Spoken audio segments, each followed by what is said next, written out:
the news tonight, His Majesty and the U.S. President hold talks in California on strengthening partnerships to address a host of regional issues, especially during Jordan's 2-year membership in the UN Security Council. The last session of the second round of peace talks on Syria end in the Swiss capital, again without any progress, and Lakhdar Brahimi apologizes to the Syrian people for failure to move forward. And a government lineup is announced in Lebanon, led by Tamam Islam, breaking a 10-month political deadlock in the country. Good evening and welcome to a new edition of the news. Here are the details.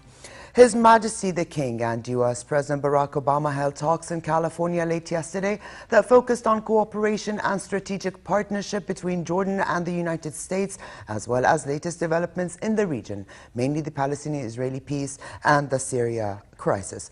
The statements to the press before the meeting, King Abdullah thanked the U.S. President, administration, people and Congress for their support to Jordan, while Obama commended Jordan's reform efforts despite the many challenges facing the kingdom and the region. Here's more. In welcoming His Majesty the King at the Sunnylands retreat in California, the U.S. President described King Abdullah as very capable and trustworthy partner and asserted the deep-rooted friendship between the two peoples. I think it's fair to say that we have very few friends, partners, and allies around the world that have been as steadfast and reliable as His Majesty King Abdullah, as well as the people of Jordan, in a region that obviously is going through enormous changes. The friendship between our peoples has been a constant. His Majesty began by thanking the U.S. President for continued U.S. support to the kingdom in its economic and political reform program, especially that Obama, and at the outset of the talks, announced a further $1 billion in loan guarantees to Jordan. In addition, Obama said Washington will renew a 5-year agreement that locks in annual aid for Jordan. On behalf of all of us, thank you for the support of yourself, of your administration, of the American people, of Congress, with the outstanding support that you've shown Jordan with all the challenges that we're facing. With all the challenges that are ahead of us, we will continue our comprehensive reform program. We're not using the challenges in our region as an excuse to waver, and I'm looking forward to discussing our reform process with you this evening. The two leaders also spoke of Jordan's membership in the UN Security Council for the coming 2 years, asserting that they look forward to working together and with the international community to deal with a host of issues, namely the Palestinian-Israeli peace process and the Syria crisis.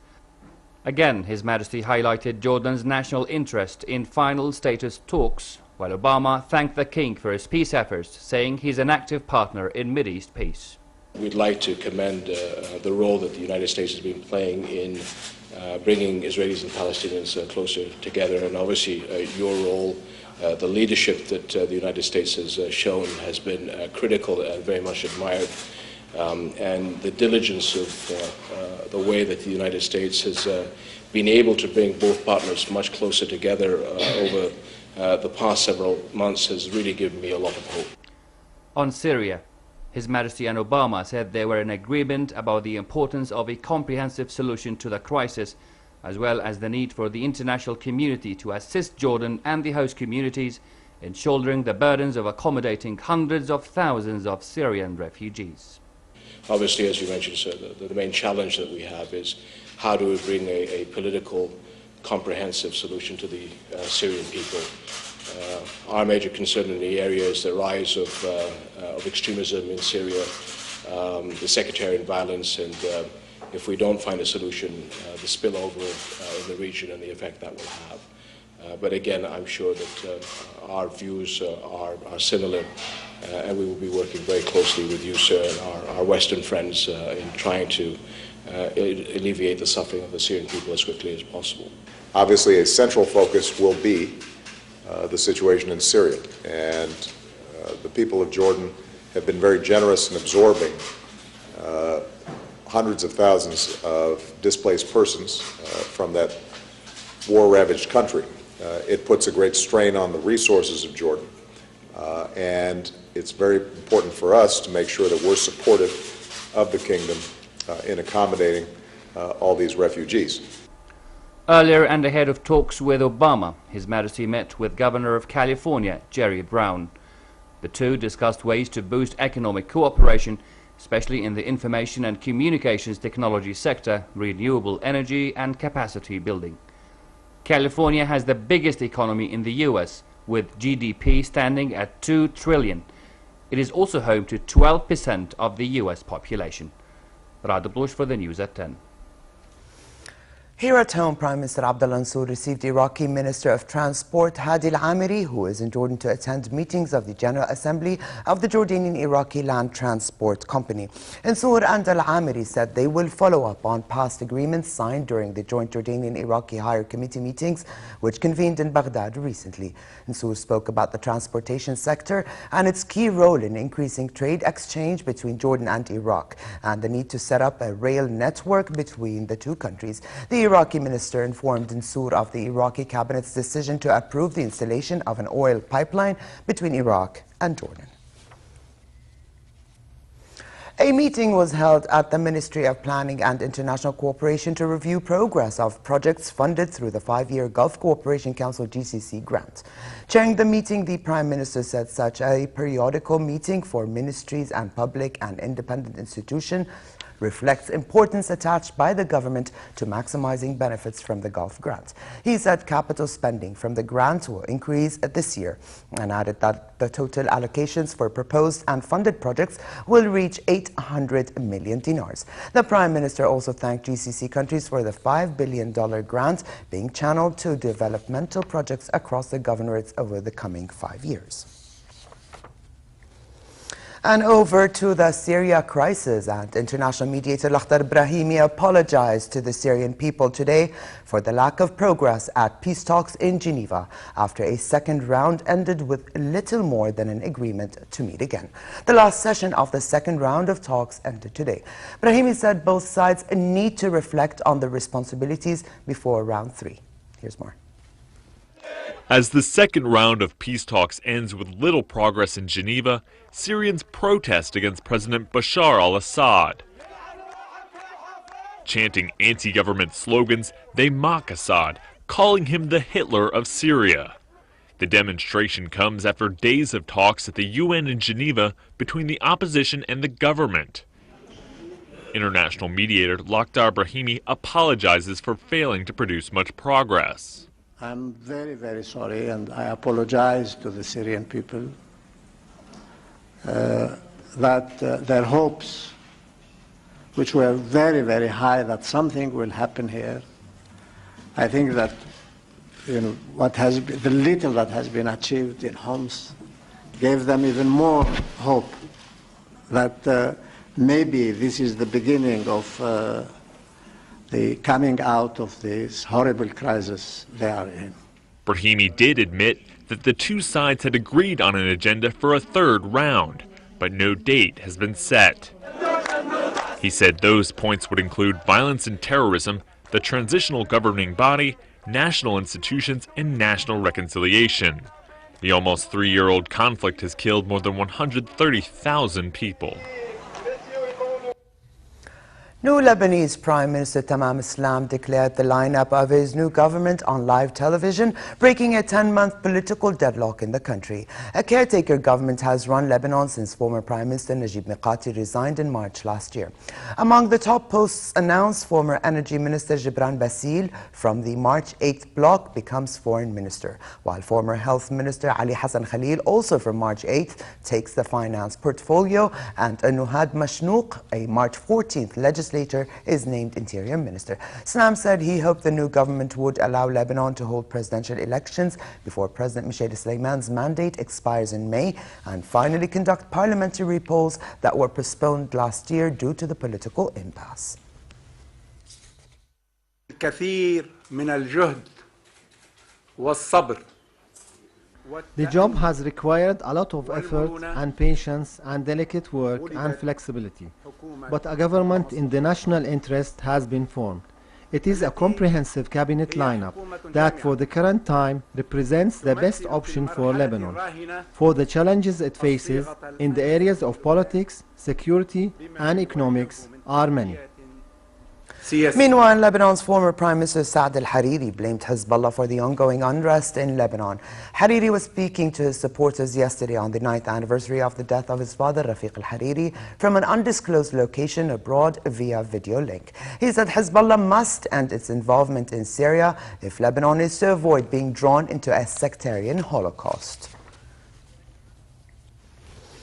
And over to Bahrain, and the Interior Ministry said a policeman died after being wounded by a terrorist blast in Manama yesterday, and 3 other policemen were wounded. The ministry's statement said the attack came as some villages were witnessing riots, vandalism and the targeting of policemen. UN Secretary General Ban Ki-moon, while expressing concern over the riots, urged the Bahraini authorities to act in strict accordance with human rights obligations. In response, the Interior Ministry said the Constitution guaranteed the right to peaceful protest and assembly, and that numerous peaceful rallies and protests have taken place in the past week without police interference. But it added there have been a series of unprovoked attacks on police by groups who use urban guerrilla warfare tactics, including deadly homemade weapons, and that proportionate use of force is necessary. Turkey's parliament approved a law boosting government control over the appointment of judges and prosecutors after a heated debate and a brawl. Dozens of MPs took part in fights during the tense 20-hour debate, and insults flew across party lines. One MP from the main opposition Republican People's Party was left with a bloody broken nose, requiring hospitalization, while another deputy was left with broken fingers. Opposition parties said the bill aimed to stifle a graft investigation launched last December, in which dozens of prominent business people, the sons of 3 cabinet ministers and state officials, were questioned. Across the northeastern United States, people are still struggling to cope with the impact from a massive snowstorm that hit earlier this week. The storm has dumped snow all the way from the south up the east coast, closing schools, canceling flights, and even shutting down some government offices. Local reports say at least 14 people were killed in the snowstorm, and at least 500,000 homes and businesses have lost power.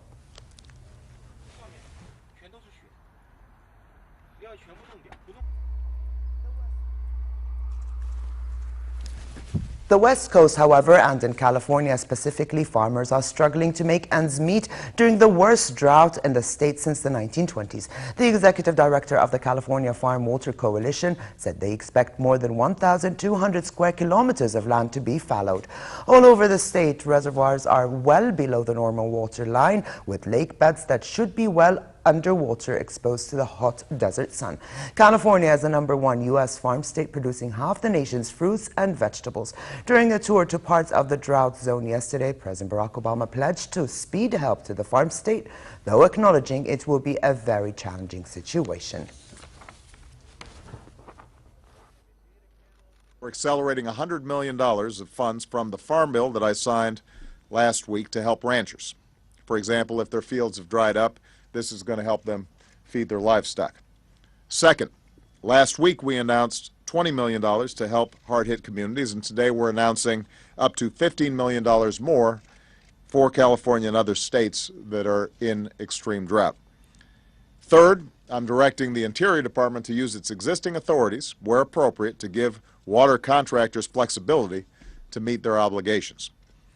And fourth, I'm directing all federal facilities in California to take immediate steps to curb their water use.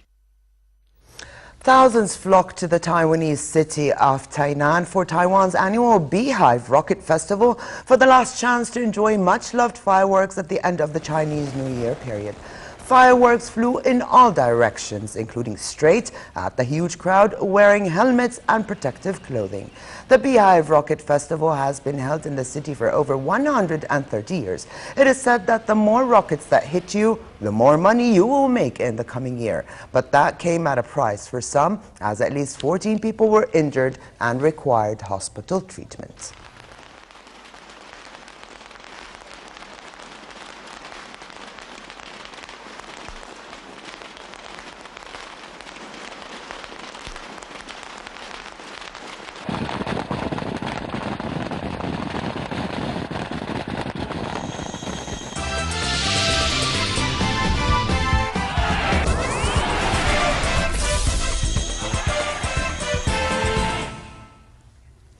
We begin from Sochi, where temperatures at the Winter Olympics hit a relatively balmy 18 degrees Celsius in the mountain resort of Rosa Khutor. Mild temperatures have left many competitors complaining about poor snow conditions, and the number of tumbles across disciplines, ranging from cross-country to freestyle skiing slopestyle, appear to back them up. Only one of the first 9 starters completed the 2.1-kilometer course, with the gates on the final run into the finish particularly troublesome as the snow turned to mush.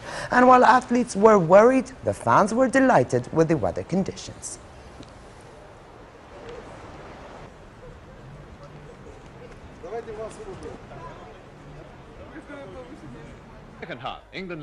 Former England international Tom Finney died at the age of 91. Finney scored 30 goals in 76 caps for England and featured at the 1954 and 1958 World Cups. He also made 473 league appearances for Preston North End, scoring 210 goals. Finney received 2 English League runners-up medal and an FA Cup runners-up medal. He was also the first player to be named Footballer of the Year twice.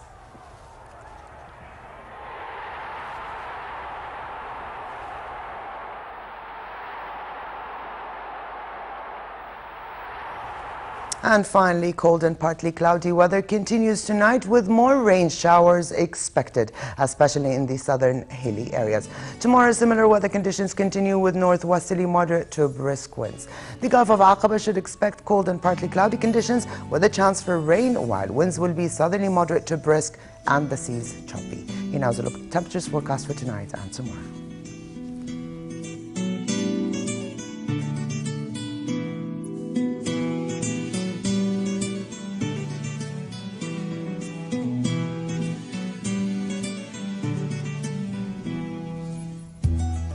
And to close, here's a reminder of the day's top stories. His Majesty and the U.S. President hold talks in California on strengthening partnerships to address a host of regional issues, especially during Jordan's 2-year membership in the UN Security Council. The last session of the second round of peace talks on Syria end in the Swiss capital, again without any progress. And Lakhdar Brahimi apologizes to the Syrian people for failure to move forward. And a government lineup is announced in Lebanon, led by Tamam Islam, breaking a 10-month political deadlock in the country. And with this, we come to the end of this edition of the news. I'm Alia Tuqan. Thank you for joining us and have a good night.